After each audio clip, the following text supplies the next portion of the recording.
Today on the newscast, Iran-backed Shia militias fire rockets at U.S. forces in Iraq yet again as Pope Francis prepares to visit on March 5th.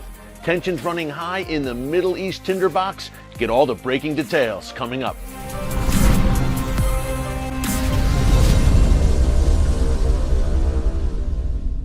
Hey folks, Erick Stakelbeck here. Welcome to the Watchman Newscast. Well, that didn't take long. Just 6 days after the U.S. bombed Iranian-backed Shia militias, these jihadi forces are at it again. This morning, Wednesday, March 3rd, 10 rockets were launched at Ain Al-Asad airbase in western Iraq. Now, this base houses U.S. coalition and Iraqi forces. Thankfully, none of them were injured in this latest rocket barrage, but unfortunately, a foreign contractor, we're not sure of his nationality just yet, suffered a heart attack and died during this rocket barrage. Of course, folks, it comes on the heels of 3 separate rocket barrages in the past 2.5 weeks alone, targeting U.S. personnel. This was rocket barrage number 4, dating back to February 15th. Now, the U.S. obviously, as I mentioned at the top, responded late last week, carrying out airstrikes against these Iranian-backed militias. Actually, they were targeted on the Syrian side of the Iraq-Syria border. Up to 22 of those Iranian-backed fighters were killed in those U.S. airstrikes last week, but apparently the Iranian regime and their proxies did not get the memo. Now, Ain Al-Asad Air Base, where this latest attack took place, you may remember it from January 2020. That's the last time it was targeted. That was in the wake of the takeout, the U.S. takeout of Iran's terror kingpin Qasem Soleimani. In response, last January, the Iranian regime fired missiles at Ain Al-Asad Air Base, which again, it's in western Iraq. It's in Anbar province.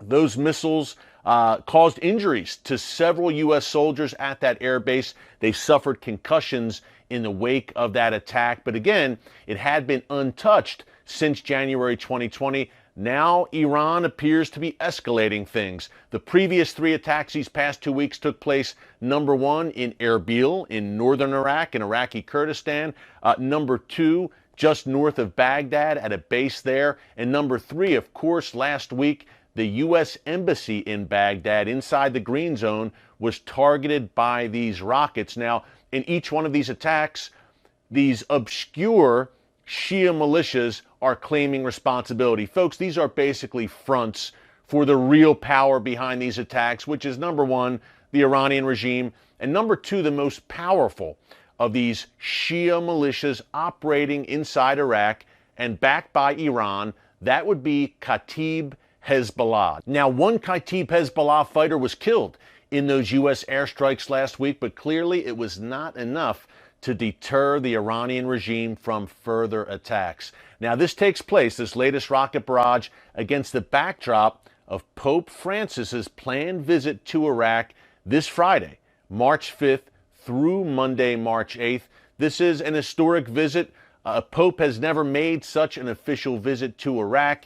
He will be speaking in Baghdad. He will also visit Erbil, the capital of Iraqi Kurdistan to the north. I believe that he'll be saying an open-air mass there. And he will also visit and meet with the most powerful Shia religious authority inside Iraq. That would be Ayatollah Ali Sistani.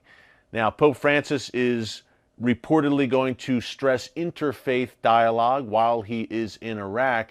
Folks, I have to say, there are obviously great concerns over this visit, with the tensions running high, rocket attacks and terror obviously unfolding in Iraq right now. Also, apparently a COVID-19 spike there.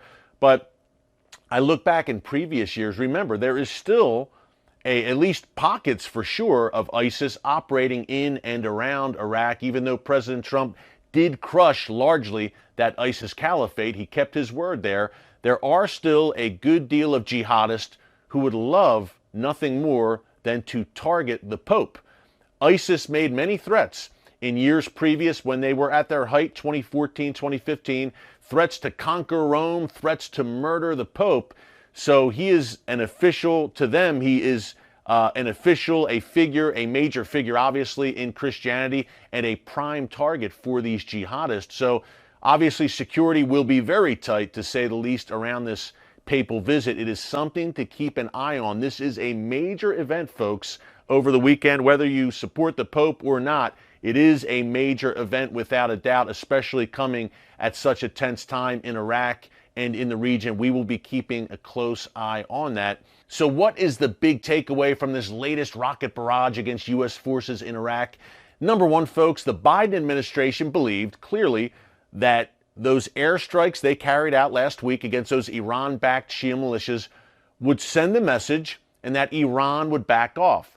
That did not happen. Now it remains to be seen whether the Biden administration will feel compelled to respond and we get into a tit-for-tat type situation. What's Iran's goal here? It is a calculated strategic move.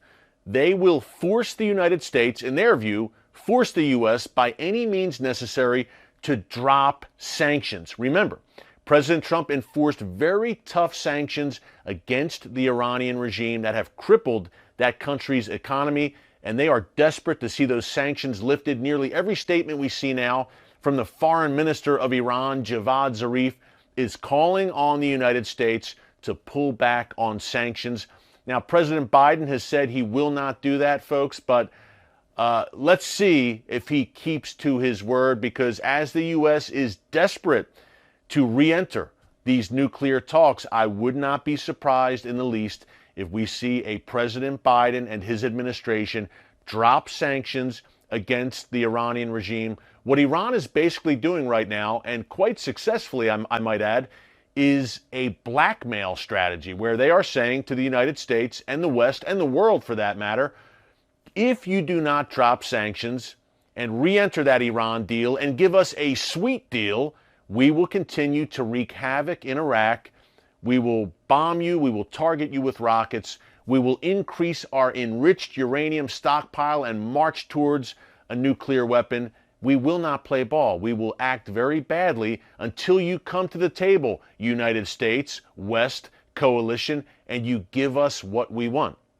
That's exactly what's unfolding right now. They are looking for leverage, and we saw that clearly over the weekend when Iran rejected direct talks with the United States. Now, eventually, sadly, those talks will happen. The United States and Iran will come to the table, and I believe, barring something unforeseen, and anything can happen in the Middle East, expect the unexpected. Anything can happen, but right now, if you're listening to the Biden administration, they are determined to re-enter that Iran nuclear deal. So I expect sanctions to eventually be lifted, and I do expect the two sides to come to the table. Again, what Iran is doing right now is looking for leverage, and unfortunately, they are gaining it.